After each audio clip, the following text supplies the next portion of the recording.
let you introduce yourself, and please say where you're from and all that. Hi, my name is Tamara Leggett. I'm from Judsonia, Arkansas.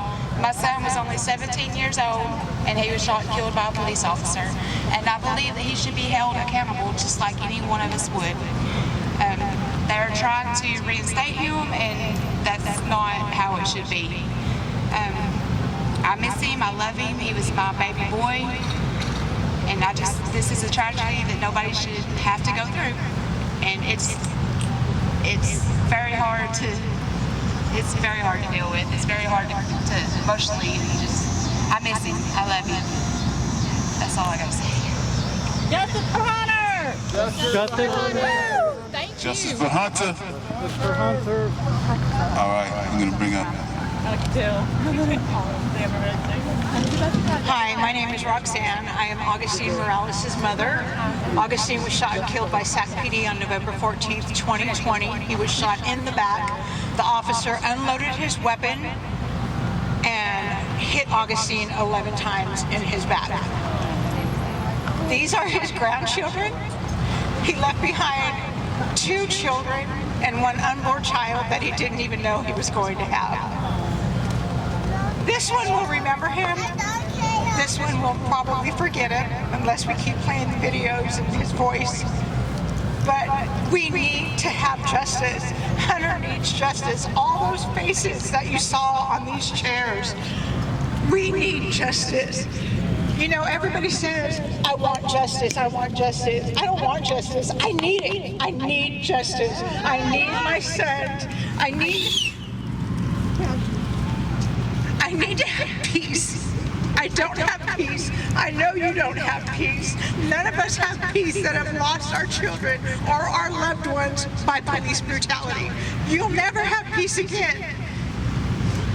Having them pay, having them take responsibility, having them charged for murder is the only peace that we will find.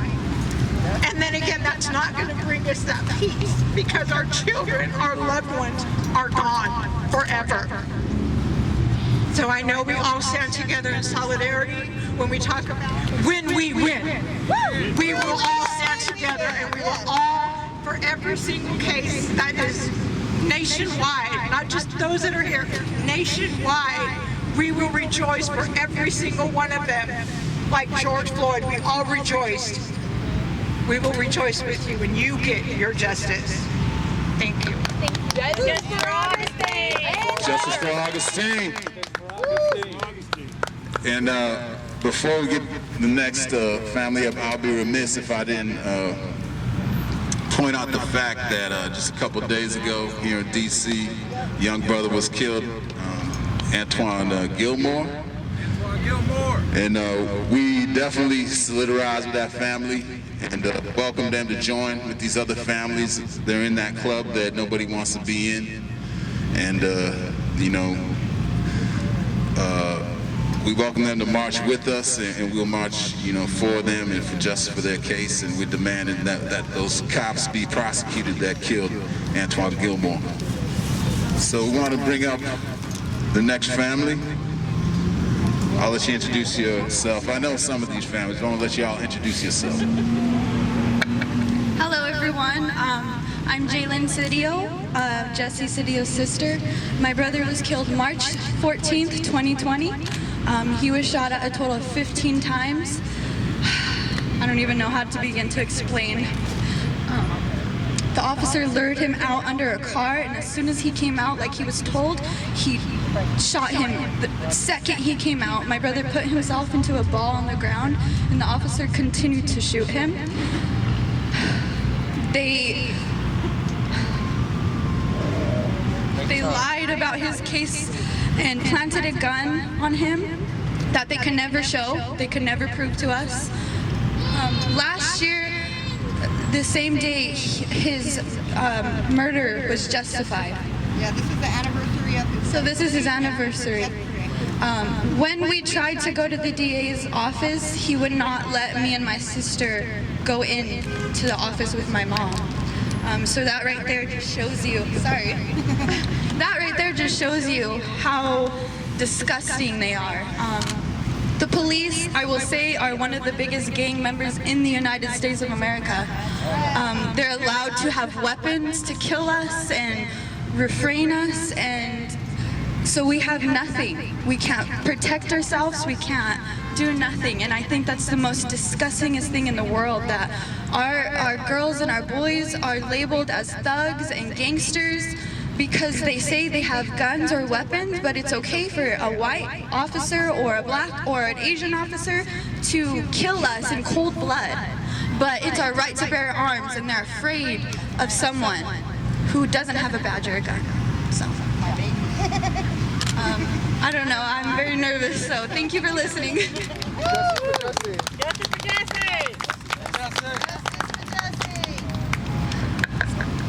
I just wanted to say real quick, my son was Jesse Cedillo, as you know. It's been a really long battle. We got the video, the video was put out before we even knew that my son was dead. They played it that morning and they blocked him out. They blurred him, so their narrative was that he was running towards the cop with the gun. I found the person who had taped it and sent it to the news, and we posted it on my daughter's page the next day. He clearly was not running at an officer. His hands were up. I have showed the video, I have dissected the video. Me and my daughter have a million times, and he never had a gun. What he had in his hand was his phone. He was trying to tape what they were doing to him. They said he had stolen a car, and it turns out he didn't. His friend stole the car. He was in the car. Does that equal a death sentence? No, it doesn't equal a death sentence. In this country, we were supposed to have a justice system where you get arrested, you get tried, and you get convicted. But in this, now, I'm the judge, jury, and executioner. After this officer shot my son, he called him a motherfucker 3 times. 3 times. They told the officer, good shot, after he shot my son. They told him, good job, bro, you did the right thing, good job, bro. The officer didn't even know if he had got the right person. He wanted to go back to his car because he said, let me go back to my car because let me see if I got the right person. Because he was with his friends. Because he was with his friends. And then after that became the smear campaign to crucify a 20-year-old boy. He had been in trouble, and they took everything as a juvenile that he had ever done, which was break a window, and he dug a hole, and then they said he was a career criminal. How can a 20-year-old be a career criminal? He was 20. And they have made our lives miserable since. My daughter, they pull her over about once a month. They would follow me. I called the sheriff's department and said, why are you following me? Because we heard you were going to incite a riot. And I said, wow, okay. Because I have 5 people at my marches? Because that's about what I get at my marches. You know, in our town, nobody wants to go against the police whatsoever. We have had 36 killings since 2012. And every single one was justified. Every single one. There are cops in our town who multiple kill. We have one who shot one person, a month later shot 2 people, and the year before had shot a person. And he's still a police officer. No justifications for that. Come on, one shooting. But to me, no shootings are ever justified, because if you could take a criminal out who shoots 2 cops, and you take them without killing them, you could do that for everybody. There is a way out for them with everything. They pick and choose who they kill. And that's just it. They pick and choose who they want to kill. If it's that I had a bad day, my ass is too fat to run after somebody, whatever it is, they pick and choose who they kill. And, you know, you spoke for the families like on an emotional type level, and I was so much like that last year, and now I'm just pissed now. I'm just angry.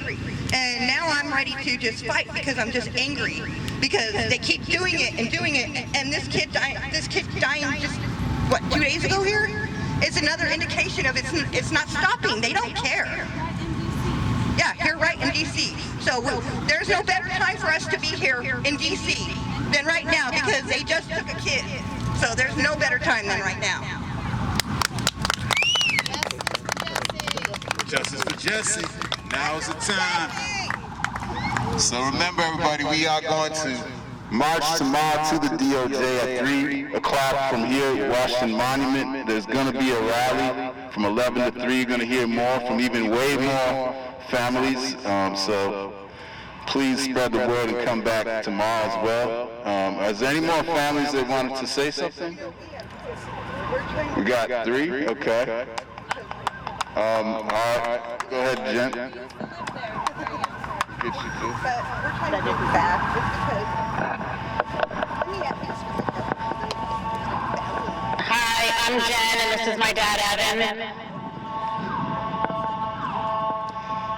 My brother's husband was killed February 7, 2020. He was shot over 30 times at point-blank range. A misunderstanding, a situation that got blown out of proportion happened down in front of his mental health center. The police chased him, his car crashed, he stumbled out and stumbled into the mulch, and a former EMT was there, and she ran to help him and was at his side, and the officers came with their guns running and told her to run. One of those officers went up and kicked him. And then 5 to 6 officers from 5 to 6 feet away shot 31 bullets. And then afterwards, the officer said, I killed another rep. I emptied my magazine on him. Those are not words of people who were just afraid for their life. You don't have to be judge, jury, or executor, ever. So there's one question that I have been posing, which is, when the police kill, should they judge themselves?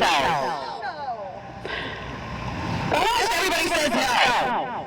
So it's around time for the public, when they say no, that we make sure that our politicians know that we do not want that. Exactly. Right. That's right. It starts right there. Because I never knew that they investigate themselves. That's not impartial, it's not transparent, it's always their narrative, it's always skewed and tons of lies.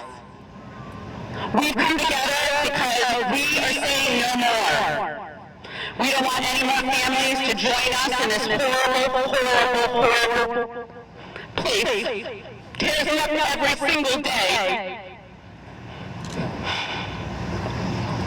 Thank you.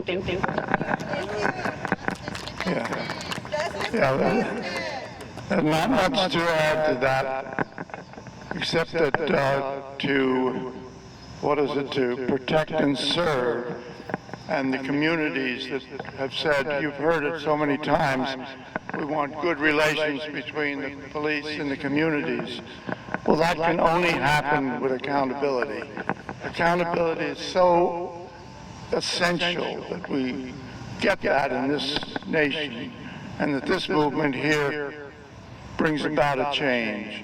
So we're very touched that you're all out here today joining in this. Most of you have participated in it in a way that you're not happy about, for sure. But I think if we can get them to be held accountable through some kinds of legislation and laws that change the way it is now. It has happened in some states, Wisconsin, for instance. So let's do it. Thank you. Thank you. Mic drop. We got Elaine and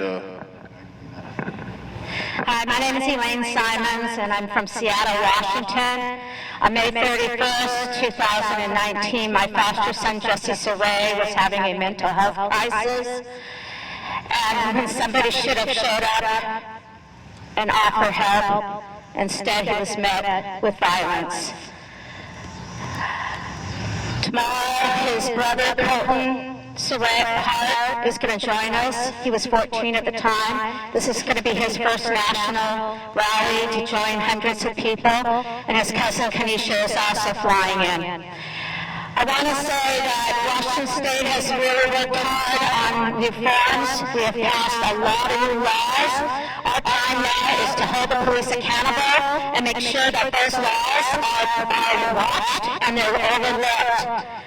The one that I'm really passionate about is 5051, which is decertification. The reason I believe in this law is because Jesse was number 3.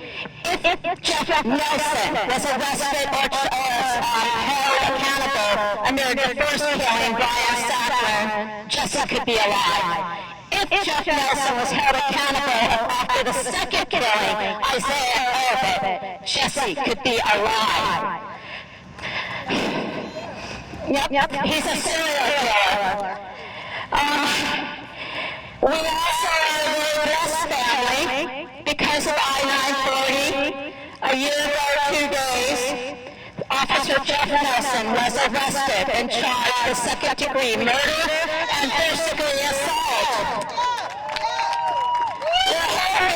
We're hoping that this sets precedent not only for the state of Washington, because this is our first murder trial in 30 years of a police officer. We hope it sets precedents across the nation that our cases be open. All families will get their day in courts. I truly, really hope that for you guys. I feel like I won the lottery, and I don't say that without humility. But Jesse was shot. He was down, he was defenseless, and the cop came and did a second kill shot 4 seconds later. Unnecessary. So thank you to all the people that have put this together. Thank you for letting us have this chance. Justice for Jesse Surratt. Justice for Jesse Surratt. So yeah, I mean, this is a family. This is a family organized activity. So. We thank all the families who threw down for this. I want to bring up the next family. Family DJ Henry got Wayne Dozier. Thank you, Proctor. Well, we're here. We made it here. So, I'm here representing DJ Henry, my grandson. He was shot and killed by police 10 years ago. The scenario is so much for what I hear. You know, the police violently kill somebody, and the cover-up is made, the investigation is done, and he's cleared. I mean, it's tough to see a police officer with a bulletproof vest, a gun, a taser, a nightstick, killing somebody because he fears for his life against an innocent, unarmed individual. So this is what we're dealing with. DJ's murderer, Aaron Hess, police officer in upstate New York, got his pension and left. Well, he retired. But the investigation was so soiled that we fought and fought and fought like we're doing now.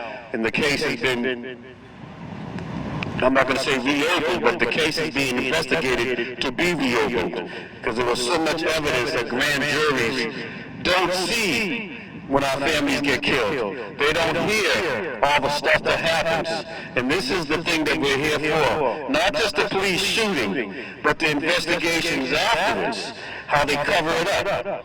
In DJ's case, the first officer shot the second officer that was on the hood of his car and shot through the windshield. He saw this man as an aggressor, being dark. He didn't know that he was shooting at was a police officer. Shot him in the knee. All the stories came out that he was injured by DJ's car. How his knee got injured. Not that he got shot. All the way to the hospital. EMTs covered us up. Wasn't a bullet wound. He was damaged by the vehicle. So this is how deep the cover-up is that we're against with this blue shield that we're trying to tear down. You know, our family members are gone. But we can fight for those that are still here. Make sure that they know that we know that it's more than just the guys in blue. It's the DAs, it's the investigators, and we do no longer accept the fact that you're going to investigate yourself. It doesn't work. It doesn't work. It just doesn't work. It sucks that they're trying to make us feel that we're powerless against the situation, but we're not. Because we put them in office, we can take them out of office. We have to demand justice for the people all around. Justice for the people all around. So I thank everybody, I thank Brock and the whole family of Mass Action for letting this thing happen. It takes a lot of work to bring this together. And thank God that we're fighting the battle. We're not going to quit. I know a lot of us get depressed, you get disgusted, you just roll over in your bed and you say, I don't want to get up. But the battle is we got to fight for Sebastian, we got to fight for St. Augustine, we got to fight for DJ, we got to fight for Justice Root, we got to fight for all those voiceless folks. And I met so many families that lost loved ones that don't have the finances to speak up. But we got to speak up. Thank you.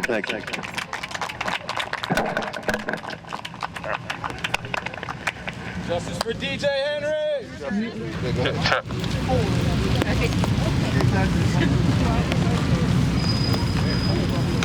Check. Hello, everybody. My name is Earl Lewis. I'm the cousin of William Chapman. William Chapman was killed April the 22nd, 2015. But I want you to know, for y'all, we got to win. The cop went to jail, right? And we got out of jail, we fought him again all the way to Virginia Supreme Court. So I want you to know, in Virginia, we stood up. And we will continue to stand. And right now, I'm traveling around the country, right, to show everybody how we can do this. Now, along with that, guess what? We went to civil court, we still got our million. 1 million, that wasn't no money. But the thing about it, let them know you can't kill our family. Okay? So the way we fight in Virginia, we organize and we fight together. Okay? I fight with the community, but we fight together. Black Lives 757, that's why they came up here with me. That's what the deal is. And we ain't scared to travel. Okay? When we show up, we make the news because they know we coming. You know? That's real. So I want you to know, William Chapman II, we got to win in Portsmouth, Virginia. Okay? This cop killed two people, almost the same day, just a few years apart. So your hurt and your pain, it can, if we come together. He brought us together, we stay together. One family, one team. One family, one team. Say it. One family, one team. One family, one team. And now that I'm part of y'all team, guess what? Right? Hey, let's get it. Let's get it. I'm retired. Let's get it. Okay? Let's get it. Right? That's what it's all about. Remember William Chapman? I know it's raining a little bit. I want nobody to get wet. But we're going to stay here till y'all leave, right? And we can win. Okay? In Virginia, we on y'all team. We on y'all team. Thank you very much. Woo!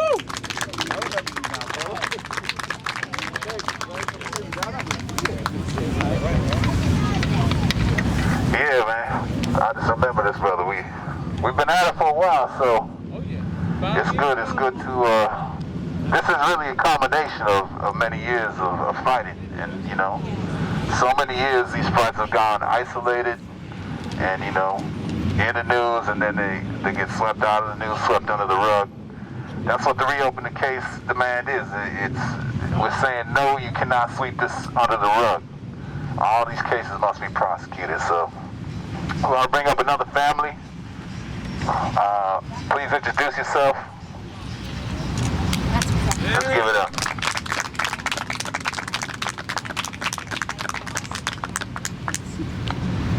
Good afternoon, everyone. My name is Debbie Bush. I'm from San Antonio, Texas. Welcome. Thank you. And my nephew, Marquise Jones, was shot in the back in 2014 by an officer named Robert Encina. He was involved in a fender bender, which he was not the driver, but decided he wanted to go home because he didn't want an altercation with this police officer, because we learned later he prior had an altercation with the same police officer 2 weeks before he was killed by him. He was shot at 9 times. 1 bullet hit him in the back, and he was dead before he hit the ground. I've been fighting this for 8 years, and finally, with George Floyd and everything, and we're demanding all the cases in San Antonio be reopened. He decided to resign, but that's not enough for me. No. I need him to go to jail because I'm tired of police thinking they are the judges, jury, and executioners of our loved ones. Who gave them that right?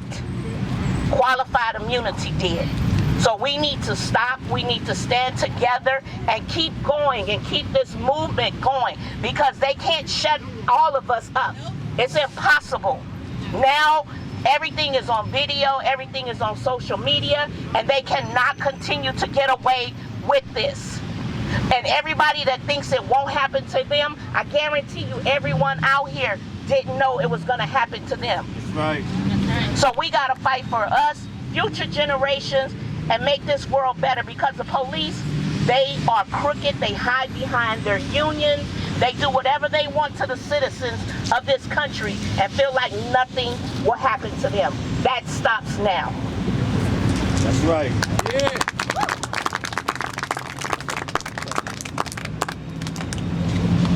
Hey everybody, my name is Bernice Roundtree. I'm also from San Antonio, Texas, and my son Charles Roundtree was killed by SAPD. His name was Steve Casanova, who still works with SAPD, and we're still fighting to get him kicked off the force, get him fired, get him put in jail because he's a murderer. My fight continues because I have kids. My son has brothers and sisters that I have to protect. That's all right. This year makes 3 years, and we've been out here fighting since day one, and we're gonna keep fighting until I see this man behind bars. No matter what I do, as long as I'm breathing, I'm gonna be here fighting. Thank y'all. Nice. Big song.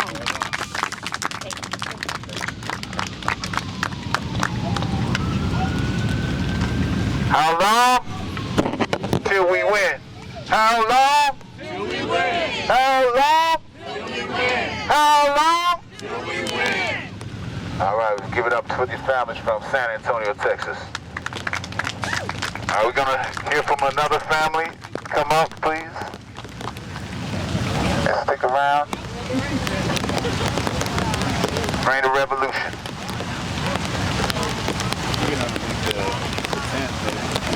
Oh,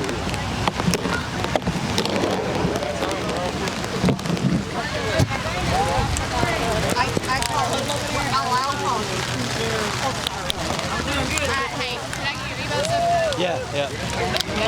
I'm R. Oh, wow. Let's go under the other tent.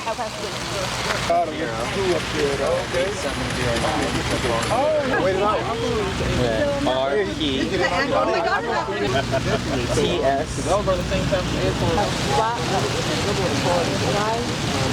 They justified it and Yeah, I'm from Massachusetts. I'm back on Sunday. oh yeah. I see a Facebook family of ours, 767 Black Lives Matter, and I want to say thank you for putting this together, because our voice really matters, and we matter. Exactly. You matter. And I'm here because my brother, I never thought in a million years, my brother lost his wife in a drive-by shooting, and I didn't know I was going to lose my brother to a police officer who lost. So we raised 6 children with no mother and no father. You know, no one knows the pain until it happens to them. No one will understand the pain until it happens to them. My brother was so innocent, just as your family members were. He was walking to the store on his daily routine, buying dog food at 3 o'clock in the afternoon, when an officer that at the time killed 2 people and shot 6 people profiled my brother, and from inside the vehicle shot my brother 11 times, 4 times in the back. Witnessed everywhere, cameras everywhere, but of course, our politicians, our government, and our local officers corrupted. They hid all of the videos from my brother's case. So I took it upon myself to do my own investigation, and I hit the ground because I tell my kids all the time, never accept no for an answer. Never accept no for an answer. And I say that because the detectives always say, we working on it, we're doing this, that, and the third, but they haven't done anything. They haven't done anything. In fact, they work with the state attorney's office to make sure that they could corrupt and falsify all of the documents that's on the paperwork. Exactly. So it is our position and our job to make sure we dot our I's and cross our T's and make sure that we get justice for our own family members. Right. So what I did, I hired a private investigator, and I had them go and take my brother's body pictures in the funeral home before he was embalmed. And to this day, they don't even know I have these pictures. And my brother was shot multiple times in the back, in the neck, in his arm, on his knees, and his hip. But on the autopsy report and all the other reports, they don't show all of those bullets. So it's our job, once again, and I tell you this because it's so important, I want everyone to understand, you know, we're here for a reason. We are family. We might not know each other, but I tell you, we must network. We gotta network. You know, get everyone's phone numbers because we can't make change until it happens to us. We cannot get change until it happens to us. We have an injustice system. We have an injustice system, and the system is set up for us to fail. The system is set up for us to fail because we are statistics. And we gotta teach our young sons and our daughters the right way to understand the proper procedure. And it's so sad to see that our police officers are profiling our loved ones and taking them down for no reason. What I did was I took my pain into a purpose, and I had social media involved, and we got body cameras for the city of Homestead. After 3 rejections, you remember, we got body cameras for the city of Homestead. And I say this to you all. It was our loved one and someone else's loved one. Because there's no grieving process. There is no grieving process. So while we helping ourselves, we gotta help the next family. Because it's not just our family, it's your family as well. So I wanna just say, you know, I wanna thank everyone impacted families. You know, our job is to reopen cases. We have a state attorney's office in Miami that has never convicted an officer in 27 years of her service, ever. And that shows that there is a corrupt city. It's a corrupt city. And if we don't stand together in solidarity, mobilize and organize, we will never make change. We will never get justice. We will never get justice. No. So I take my pain and Miss Amani and I, we walk the street, we talk the talk, and we make sure that we put ourselves in the right circle. Because there's so many corrupted organizations out there that's getting funded and not utilizing those funds for the right reasons. It's very important that you all really look into who your circle is, because it's not just a circle, it's the core of your people. The ones that you're telling about your cases are going back to the politicians and to the state attorney to redo the paperwork. Y'all gotta understand it, because this is the process that I'm going through. And we are in the process of it 6 years. The case is still, they just closed the case after a big election. But we're still fighting to get the officer indicted. And we gotta thank the George Floyd movement, because it shows that if we can change the state blue in Georgia, if we can make change to get Officer Chavez indicted for George Floyd's case, that means we have power and we can do it together. We don't know how powerful we are. We don't know how powerful we are. We gotta utilize our power.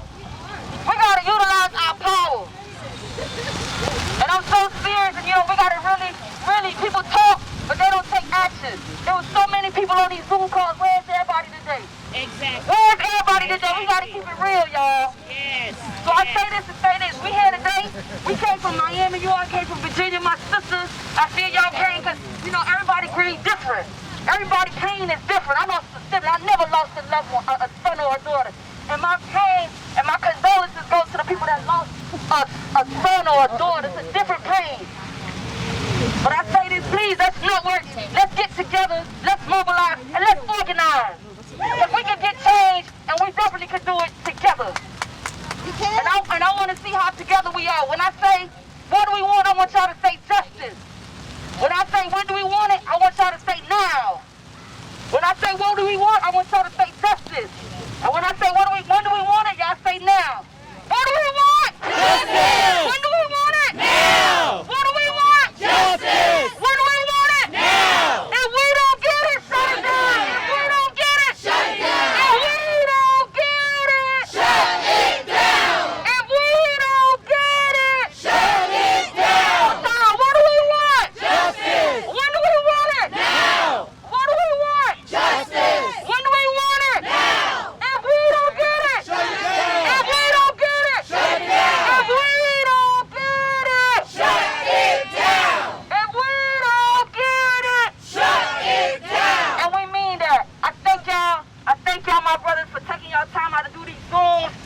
Some of y'all ain't even lost a loved one. But I pray you guys will get justice, and it's all in prayer. Thank you for listening. And again, let's network, because we family now. Let's network, let's make it happen. Let's do it. All right. Justice for Edward. Justice for Edward.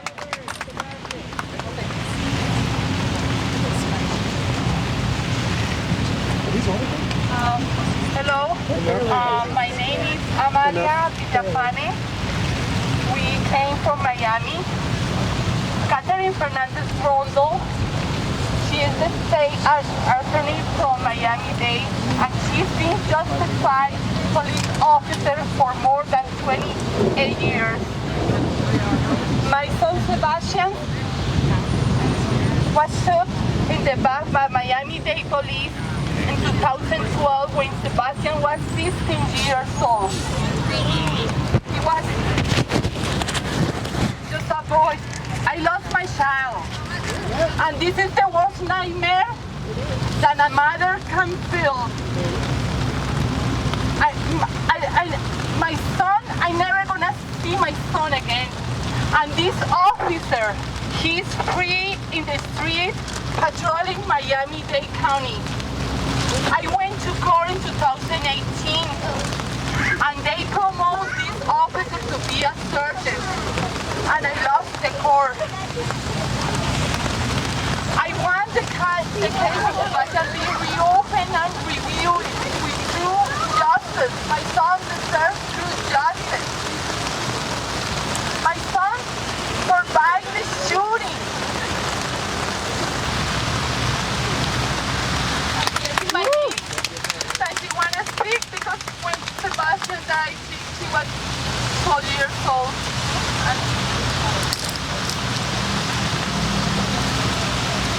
Hello everyone, my name is Daniela Miran and I'm Sebastian's little cousin. I was 12 years old when Sebastian was shot 9 times in the back, with 7 bullets going inside his back, leaving him semi-paralyzed. As a 12-year-old, you really don't expect things to go this way. You expect life to be good and you expect things to, you expect things to turn out differently. But looking from an outside in, being the little girl that I was, listening to parents' conversations, I saw pain, I saw fear, and most of all, I saw tears from the ones that I loved the most. You expect police officers to do their job and protect us, but in reality, all they're doing is killing us. They're not helping anyone, they're just hurting us, and their job, which is to carry a badge and protect those who can't be protected, they're just putting us to the ground, they're putting us to the ground, people who are defenseless, people who don't know anything. So, I just want to say that I see the pain of my family, and as a 12-year-old little girl with my cousin, his sister, right next to me, I could tell that I see the pain, and everyone's here, everyone has pain, and I feel your pain, and I'm so sorry that we all have to go through this, and we deserve justice. This isn't right, and we're all here standing in the rain, fighting together. That's the White House. Yes, in front of the White House. So I just want to say justice for Sebastian Gregory, because he was only 16 years old when this happened. A 16 years old should not have to go through this. So I just want to say thank you for everyone being here, and justice for Sebastian Gregory. Justice for Sebastian.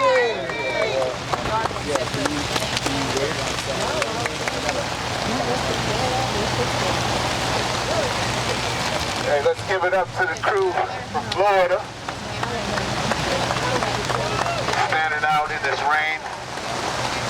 Yeah, that's just a reflection of the determination that all of you hold, and why none of you are ever going to give up this fight.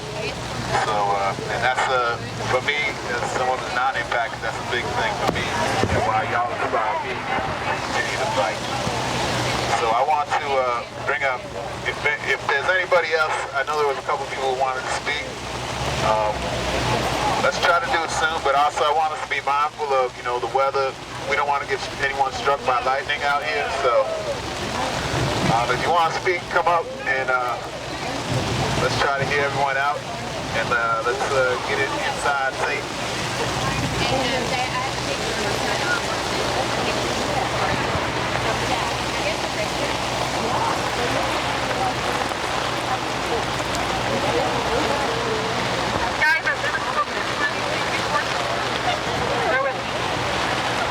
My name is Jeannie. I am the proud mother of Jorge Antonio Gomez. He was murdered by the Las Vegas Metropolitan Police Department on June 1st, 2020. He was out there at a protest with George Floyd, and the injustice is happening to our brothers and sisters. He was on his way back to his vehicle, waiting at a crossover. John Trio came down, shot him 5 times with low lethal because he wasn't moving fast enough after this person order had been given. When he ran, there was 5 patrol vehicles across the street. Saw what happened, decided that he was the one shooting, even though it was the police officer shooting low lethal. And these training officers, the police officers, Dan Emerton, Vernon Ferguson, John Walker, and Fryman, decided to shoot him 19 times. He was shot in the back 8 times, 2 to the back of the head. He was still alive. EMTs were on site. LVMPD refused medical treatment. He sat there for 22 minutes. He arrived to the hospital, still had a pulse, died shortly thereafter. He wasn't out there for himself. He was out there for each one of us to make sure that this does not continue to happen. And now we're standing here in front of you, telling all of us that we must keep fighting till we win. Till we win! Till we win!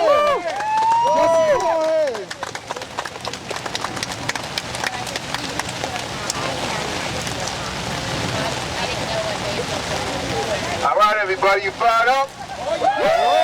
Because we're going to keep this going into tomorrow from 11 to 3.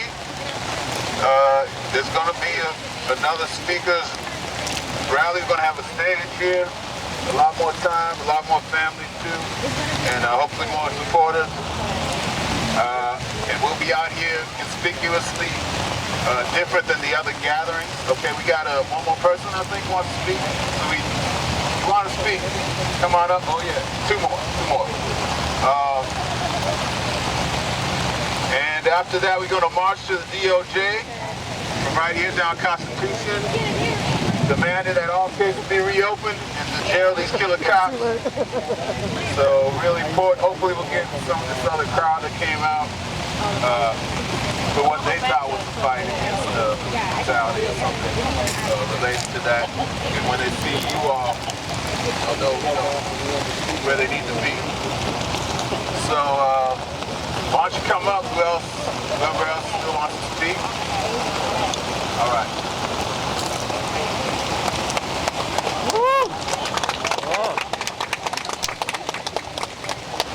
Check. What's up, family? Good to see you all today. My name is Paul Ortiz, cousin to Yosia Faletomo, who was shot and killed by Officer Jared Keller, Seattle Police Officer Jared Keller, who was previously relocated to Spokane Police Department, which is ranked number 3 in the entire nation for police murders. My cousin was 36 when he was shot and killed. He had 2 sons that were both under the age of 10. He was an entrepreneur in the city, in the community. We lost a lot of people. We lost a huge person in my cousin Yosia. I'm here representing the API community from Seattle. I'm also here representing the indigenous community, as I am indigenous to Polynesia, which is occupied by the United States and Hawaii, as well as American Samoa. I'm here representing my communities. I come from a poor family and I could not afford to be here. But the city and the community I'm from raised enough money to get me here comfortably so I can let people know who my cousin was. We have a big problem in Seattle Police Department in the Northwest.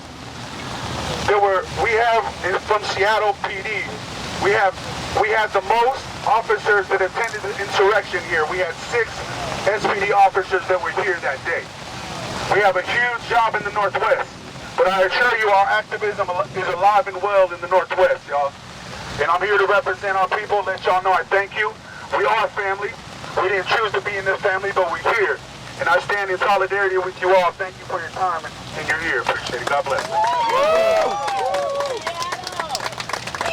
Give it up to Pugh. Seattle. All the way from Washington State. All right, we're going to bring out another brother.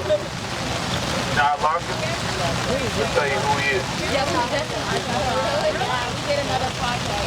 Hey, peace family. My name is John Larkin, but some of y'all know me by accident. Today, 10 years ago, the police almost killed me with the taser while I was saving somebody's life. My aunt is hearing impaired. She fell through a glass plate window. I took her to the hospital. I already had a broken leg. I was 1 semester away from becoming a cop. So when the police came in, I had my little cousins with me, both underage, both hearing impaired. Everything was taken care of. I was telling them, you know, this is a crisis situation. Y'all did good. Y'all did good in this situation. The police came in, and that breath turned to like stale air in our lungs. This happened in the emergency room. My aunt tried to explain to them what was going on. They put one handcuff on one arm, and they couldn't get the other one. So I'm telling them, you know, what are you doing? What are you doing? The one cop pulls out a taser and he puts it to my temple. And he said, I said, let her go. At that point, I'm pleading, I'm begging with this man. Please don't tase me. Please don't tase me. Then the goon squad came running in. They tackled us both down to the ground. They beat my aunt with a baton, dragged her off, put her in 4-point restraints, and drugged her. After they dragged her off, they flipped me on my stomach. They tasered me in the back of the head and then the neck 5 times for 21 seconds. Once I started bleeding with them, you know, I didn't know what to say. So I said, I can't feel my legs. What are y'all doing to me? That's when they started high-fiving each other. We got them. We got them, guys. Good job. We got them. So they're walking me out. And I got a broken leg, visible cast. This is in the emergency room. I start walking. I said, I can't walk. I can't walk. I stumbled. Dude grabs a handful of my hair, snatches my face off the side of the car, putting my teeth through my lip. I put my tongue through my lip. I had 7 loose teeth and 2 fractures. I looked them in the face. I said, you cannot do this to me. I have rights. And he said, you ain't got no effing rights. So I said, you said that on camera. He said, there's no fucking audio. So at that point, I'm just like, you know what? Shut up. Take it all in. And then I see this man with his arm around my knee, saying, you know, in domestic violence situations, the man don't want you to talk and all of this stuff. So I start yelling out the window, these some dirty cops, Reese, these some dirty cops, Nene. Don't say nothing. Officer Dominic Comital comes back to the car where I'm already bleeding, already handcuffed with a broken leg, and starts shaking his mace. I asked him, I said, yo, you're gonna mace me? You already tasered me in the head, you don't mess my lip up. Excuse my language, you know what I mean? It's still there. I see it every day. Oh, how it is. So he starts shaking his mace. I say, yo, you really gonna mace me? You gonna mace me? He goes, yup. So he maces me in the eyes. I close my eyes, and then he sprays me in my open wound on my lip. I am asthmatic. That man left me in the car screaming. I was trying to break the windows out. You know what this cop does? He gets back in the car and pretends like he's someone else. Drives me to a different hospital to get the story where they eventually put me in 4-point restraints and tried to drug me at a different hospital. So, subsequently I was charged with 4 felonies, assaulting a police officer, and 3 other misdemeanors that they tacked on. It took me 3 years to even get a good job, to get my name cleared.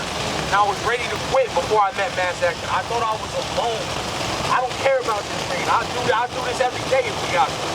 I thought I was alone. None of you are alone. We are all here together. So as I'm going through my felony case every day, the DA knows what they did to me.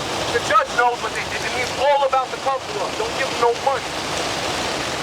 They killed my friend Daryl Mountain in Saratoga. They stomped his head in while I'm going through this federal trial. And Saratoga PD, they just buried him. He didn't even get an investigation. So I say, open up a case for Daryl Mountain. So anyways, It's been about 10 years to this exact day. And I just want to say thank you to everybody that came out here. Thank you, and know that you are not alone, and only together are we going to get what we want. Everybody keeps on talking about accountability, but I thought about it. What does accountability mean to me? It doesn't mean another law. It means you lock that motherfucker up for what he did. I don't need a law with my name on it. You lock him up so he don't do it to another black college student. Thank y'all for coming out here. Whatever I can do, I'm here. I love y'all. Thank you. Woo! Thank you, thank you. All right, everyone. Thanks to all y'all for being out here under these conditions. You can take it, you can take it. I personally, I don't feel comfortable like for us to continue too much longer. Years ago, a few days ago, the ambulance here got struck by lightning 5 times. I think they knew we were coming.